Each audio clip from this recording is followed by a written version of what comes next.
Hello everyone. Today I am going to tell you about the concept of national income. हम सभी जानते हैं कि नेशनल इनकम होती क्या है। इनकम मतलब हमारी कमाई, जो भी हम कमाते हैं, और कमाई करने के बहुत सारे तरीके होते हैं, राइट। हम कह सकते हैं कि नेशनल इनकम जो है, हमारे पूरे देश की जो कमाई है, उसे हम नेशनल इनकम के नाम से जानते हैं। अब अगर हम डेफिनेशन के फॉर्म में जाने तो नेशनल इनकम होती क्या है। National income is a sum total of factor incomes. अब बात आ गई फैक्टर। अब फैक्टर क्या है? फैक्टर हम सभी जानते हैं कि इनकम कमाने के हमारे पास बहुत सारे तरीके होते हैं, उन तरीकों को हम फैक्टर कहते हैं। और वो कमाई कौन करता है हमारे देश में, हमारे कंट्री में? जो हमारे यहाँ के नॉर्मल रेसिडेंट, जैसे कि इंडियंस, राइट।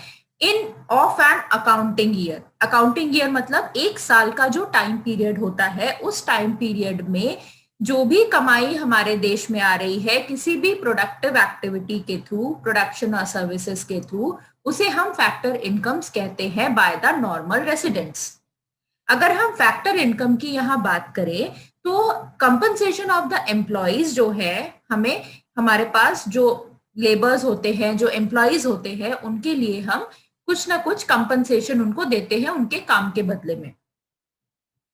ये कंपनसेशन हम उनको कैश के फॉर्म में भी दे सकते हैं। हमने कहा कि हम आपको कैश नहीं देंगे, हम आपको रहने के लिए घर अरेंज कर देते हैं।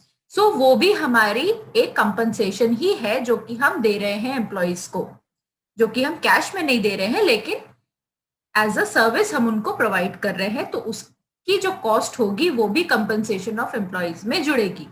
उसके बाद आता है कि एम्प्लॉयर और एम्प्लॉय मिलके प्रोविडेंट फंड में कंट्रीब्यूट करते हैं, जिससे कि उनका जो आफ्टर रिटायरमेंट जो भी उनके खर्चे हैं वो चल सके।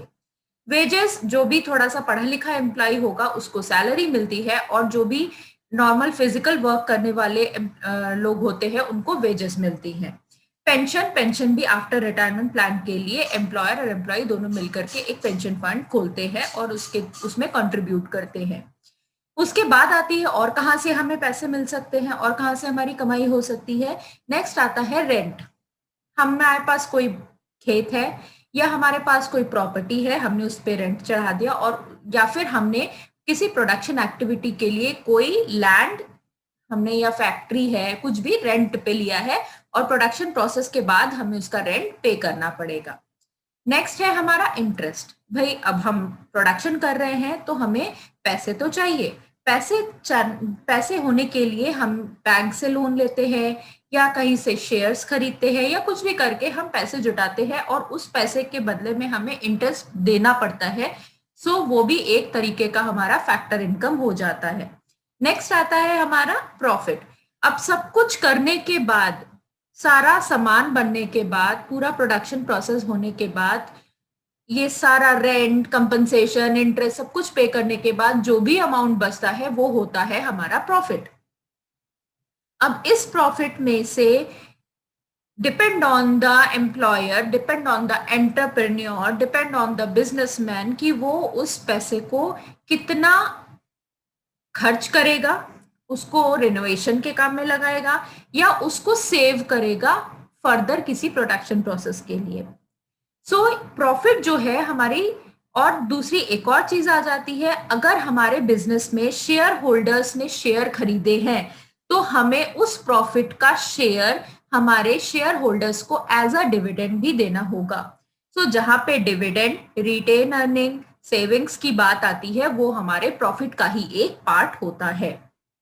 फैक्टर इनकम जो होती है वो ट्रांसफर इनकम से किस तरह से डिफरेंट होती है? जो फैक्टर इनकम होती है वो फैक्टर्स के थ्रू अर्न की जाती है प्रोडक्शन प्रोसेस में, जैसे कि हमारा लैंड, लेबर, कैपिटल, एंटरप्रेन्योरशिप, ये लोग जो है वो कंपनसेशन लेते हैं, फैक्टर इनकम जनरेट करते हैं। जबकि ट्रांसफर इनकम क्या है?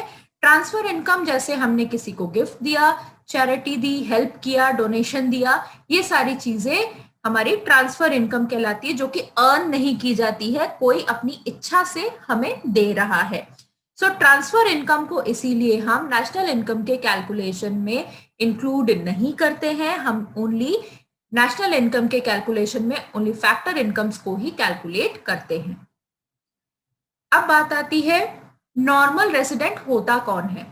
नॉर्मल रेसिडेंट किसी कंट्री का कोई भी ऑर्डिनरी रेसिडेंट जो कि उस कंट्री में रहता हो और उसकी जो भी इकोनॉमिक एक्टिविटीज है, इकोनॉमिक इंटरेस्ट है, वो उसी कंट्री के में हो रही हो।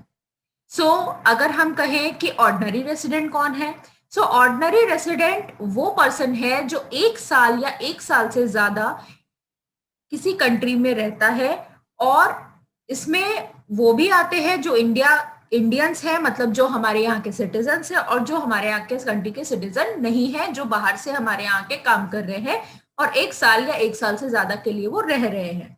सो उनका जो भी इकोनॉमिक इंटरेस्ट है या हमारे कंट्री के सिटीजन्स का जो भी इकोनॉमिक इंटरेस्ट है, उन सबको जब हम मिक्स करते हैं और 1 साल या 1 साल से ज्यादा के लिए अगर वो लोग रहते हैं तो उनको हम ऑर्डिनरी रेसिडेंट्स कहते हैं।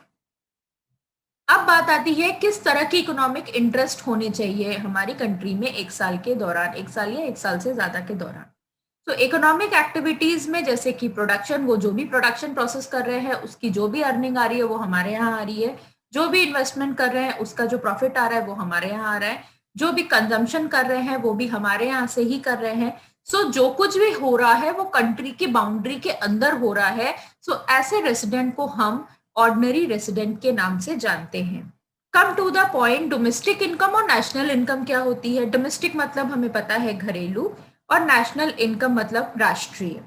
सो डोमेस्टिक इनकम वो इनकम होती है जो इंडिया की बाउंड्री के अंदर या किसी भी देश की बाउंड्री के अंदर उन लोगों में से जो इंडिया के रेसिडेंट है और जो इंडिया के रेसिडेंट नहीं है उन लोगों के थ्रू जनरेट की जाती है, जैसे कि compensation of employees, rent, interest, profit. ये सारी चीजें हम कह सकते हैं जो भी कंट्री की बाउंड्री के अंदर जनरेट हो रही है, जो भी इनकम, चाहे वो रेसिडेंट्स के थ्रू हो चाहे वो नॉन रेसिडेंट्स के थ्रू हो, उसे हम डोमेस्टिक इनकम कहते हैं। Come to the national income. National income में भी सारे फैक्टर्स का इनकम इंक्लूड रहता है, जैसे कि मैंने पहले ही बताया कि हम सिर्फ फैक्टर्स इनकम को इंक्लूड करते हैं, ट्रांसफर इनकम को हम यहाँ पे इंक्लूड नहीं करते हैं। लेकिन बात आती है कि यहाँ पे जो भी फैक्टर इनकम जनरेट होगी वो नॉर्मल रेसिडेंट्स के थ्रू होगी, चाहे वो कंट्री की बाउंड्री के अंदर हो या कंट्री के बाउंड्री के बाहर जाके वो कमा रहे हो उस कमाई को, लेकिन वो होगी तो नॉर्मल रेसिडेंट्स के थ्रू ही होगी। मतलब अगर हम एग्जाम्पल की बात करें, चाहे वो कोई भी इंडियन हो, वो अपनी देश के अंदर या देश के बाहर जाकर के कमा रहा है, वो पूरी इनकम जो होगी, जो भी इनकम जनरेट होगी, वो हमारे नेशन की इनकम कहलाएगी। अब बात आती है डोमेस्टिक टेरिटरी होती क्या है कंट्री की। अगर हम बात करें तो डोमेस्टिक टेरिटरी जो होती है वो पॉलिटिकल टेरिटरी कह सकते हैं, बट इन इकोनॉमिक्स टर्म में हम उसे पॉलिटिकल टेरिटरी ना कहकर इकोनॉमिक टेरिटरी के नाम से जानते हैं, जहां पे कोई भी पर्सन, कोई भी कैपिटल, कोई भी प्रोडक्ट फ्रीली मूव कर सकता है उस बाउंड्री के अंदर, उन ज्योग्राफिकल एरिया के अंदर जो कि कंट्री में है। अब वो ज्योग्राफिकल एरिया अगर हम बात करें कि जैसे कि person, capital, product freely move in Indian embassy जो कि सिचुएटेड है किसी फॉरेन कंट्री में, फॉरेन टेरिटरी की बाउंड्री में, लेकिन वहां ये सारी चीजें मूव हो रही है, इंडियन चीजें मूव हो रही है। मतलब इंडियन एम्बेसी अगर फॉरेन कंट्री में है तो वहां पे सब कुछ मूव हो सकता है freely, Indian product, Indian person, Indian capital, सब कुछ फ्रीली मूव हो सकता है। And answer will be yes. अगर हम बात करें कि कोई पर्सन, कोई कैपिटल या कोई प्रोडक्ट है जो कि फॉरेन एम्बेसी जो कि इंडिया में सिचुएटेड है, तो वो हमारी प्रॉपर्टी नहीं है, वो फॉरेन कंट्री की प्रॉपर्टी है, फॉरेन कंट्री की का ज्योग्राफिकल टेरिटरी है, और वहां पे हमारी कंट्री का कुछ भी मूव नहीं कर सकता है, because the geographical area is different for both. दोनों की जो डोमेस्टिक टेरिटरी डिसाइड की गई है वो डिफरेंट है, इसलिए दोनों आसानी से एक दूसरे की जगहों में फ्रीली मूव नहीं कर सकते हैं। अब सबसे बड़ी चीज आती है ग्रॉस और नेट। ग्रॉस और नेट की अगर हम बात करें तो ग्रॉस होता है कि जिस प्राइस पे आपने किसी चीज को खरीदा था किसी टाइम पीरियड पे, सपोज कि मैंने यहाँ पे एग्जांपल दिया है कि एक मोबाइल परचेज किया था 2019 में 50,000 रुपीज का, लेकिन 2021 में मैंने उसको अपने फ्रेंड को बोला कि भाई ले लो, मुझे ये मोबाइल अब नहीं चाहिए। उसने बोला ठीक है, कितने में मिलेगा? तो मैंने उसको बोला ठीक है 40,000 में दे दूंगी। उसने कहा नहीं, लेकिन ये तो यूज हो चुका है और मैं 40,000 तो बहुत ज्यादा है, इतने में तो नया आ जाएगा। तो मैंने बताया कि ठीक है ओके, आप 30,000 दे दो, 30,000 इज फाइनल डील। और उसने भी बोला ओके 30,000 फाइनल डील, और उसने 30,000 में मेरा मोबाइल आज की डेट में खरीद लिया। सो जो 50,000 मैंने उस टाइम पे किया था, that was a gross price, gross price of the commodity. और जो मैंने 30,000 रुपीज आज की डेट में एक्चुअल अमाउंट पे किया, वो हो गया 30,000 रुपीज। और जो बीच का जो 20,000 रुपीज आया, जो कि मैंने यूज किया था, उसकी वैल्यू थी, तो उसे हम कहते हैं डेप्रिसिएशन। जब भी हम कुछ खरीदते हैं, कोई भी एसेट, कोई भी प्रॉपर्टी, कुछ भी हम खरीदते हैं, तो वो उसको यूज करते करते उसमें वियर एंड टीयर आने के चांसेस रहते हैं। सो उस वियर एंड टीयर के लिए हमें कुछ अमाउंट लॉस करना पड़ता है, और उसी लॉस अमाउंट को हम डिप्रिसिएशन कहते हैं।